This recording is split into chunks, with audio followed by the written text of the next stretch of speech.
Palabras del señor presidente de la Nación, doctor Javier Milei. Buenas noches a todos. Estamos aquí para presentarles el conjunto de reformas estructurales más importante de los últimos 91 años. En especial, la reforma de la Carta Orgánica del Banco Central viene a poner fin con la estafa de falsificar dinero para financiar a la alta política, cuya manifestación más evidente es la tasa de inflación. Dicha estafa es más conocida como impuesto inflacionario, impuesto que a su vez permite aumentar los ingresos tributarios sin autorización del Congreso. Para tener un orden de magnitudes de lo que ha robado la alta política a los argentinos de bien, basta con señalar la tasa de inflación acumulada desde la creación del Banco Central, la cual asciende a 12.819.532.789.614.400.000%. Repito, 12.819.532.789.614.400.000%. Esto es, la inflación acumulada desde 1935 es una cifra de 20 dígitos. Es más, desde la estafa que implicó el abandono de la convertibilidad, cuando la progresía nos decía que esta vez iba a ser diferente, porque la política monetaria estaría guiada por criterios de racionalidad científica, en lo que va del siglo XXI, la tasa de inflación acumulada asciende a 168.580%. Dicho en otras palabras, el Banco Central ha sido una herramienta que posibilitó el robo de la alta política.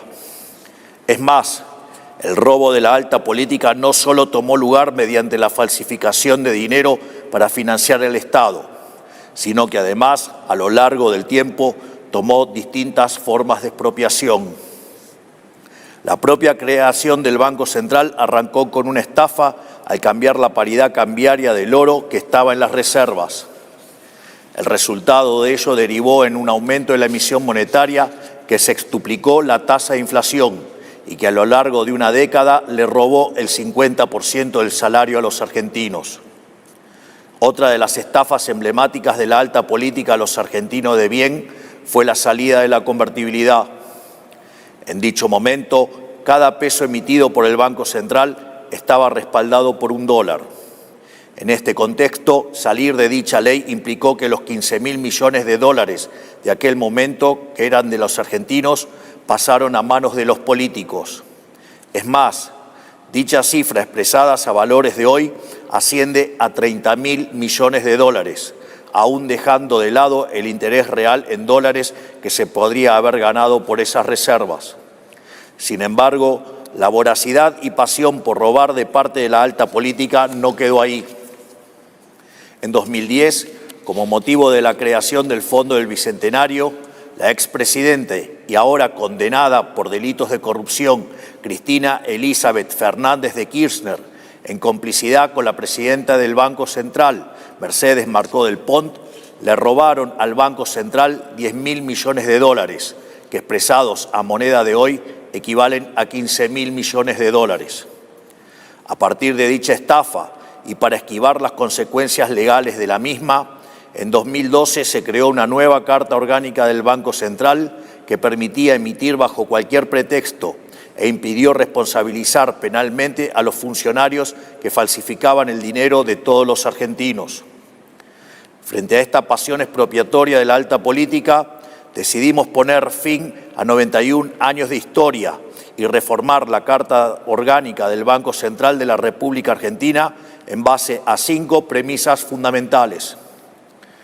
En primer lugar, se termina con la bestialidad de 5 objetivos para un instrumento y la misión fundamental del Banco Central vuelve a ser el de preservar el valor de la moneda. Esto es, la nueva Carta Orgánica reconoce la naturaleza monetaria de la inflación, ya que la misma es siempre y en todo lugar un fenómeno monetario generado por un exceso de oferta, ya sea porque aumenta la oferta y o baja la demanda, que conlleva una pérdida del poder adquisitivo del dinero, es decir, todos los precios expresados en unidades monetarias suben. La segunda modificación es que se prohíbe de modo taxativo la financiación del Estado. Esto vale tanto para el Tesoro Nacional como para los estados provinciales y los municipios, y a toda compra de títulos públicos del Estado Nacional en el mercado primario. Vale la pena destacar que el señoriaje, el cual toma forma bajo la compra de títulos del Estado, no es ni más ni menos que una falsificación de dinero, lo cual está tipificado en el Código Penal y que en este caso alcanza una asociación ilícita conformada por el Poder Ejecutivo, el Congreso de la Nación y la cúpula del Banco Central. La tercera modificación está relacionada con blindar al presidente del Banco Central y al directorio de los atropellos de la política. En este sentido, si bien se mantiene el mecanismo de nombramiento existente, la remoción será mucho más exigente. De este modo, la remoción requerirá de 2/3 no solo de la Cámara de Senadores, sino también de la Cámara de Diputados. La experiencia muestra que todas las remociones intempestivas siempre estuvieron ligadas a conseguir una mayor laxitud en la política monetaria. Esto es, para estafar al sector privado mediante el señoriaje, el cual hemos demostrado que es un impuesto no legislado. Por ende, si la política quiere cobrar más impuestos, es razonable que ello pase por la casa del pueblo. En cuarto lugar, se restringe el pago de dividendos por los resultados derivados de la prestación del servicio de liquidez. En este sentido, determinados los activos iniciales al 31 de diciembre de 2026, los mismos serán asimilados en unidades físicas, por los que los resultados por tenencia asociados a cambios en los precios de dichos activos serán imputados a una reserva técnica no distribuible, concepto similar a lo que se denominaba en su momento revalúo técnico. Por otro lado, los resultados asociados al manejo de la cartera del Banco Central solo podrán ser girados al Tesoro Nacional para la cancelación de deuda. Finalmente, se eliminan de cuajo otros cambios introducidos por la Carta Orgánica del 2012, al tiempo que se elimina la estafa de las letras intransferibles. Sin embargo, esta reforma no funcionará sola. Forma parte de un programa más amplio que incluye una reforma que hemos denominado grillete fiscal, una reforma del mercado de capitales y una reforma del mercado de los seguros, que procederé a explicar a continuación. Respecto al grillete fiscal, se trata de una regla fiscal permanente que asegurará que la Argentina no puede votar ni sostener un presupuesto deficitario. ¿Por qué necesitamos una ley y no alcanza con la buena voluntad del Congreso?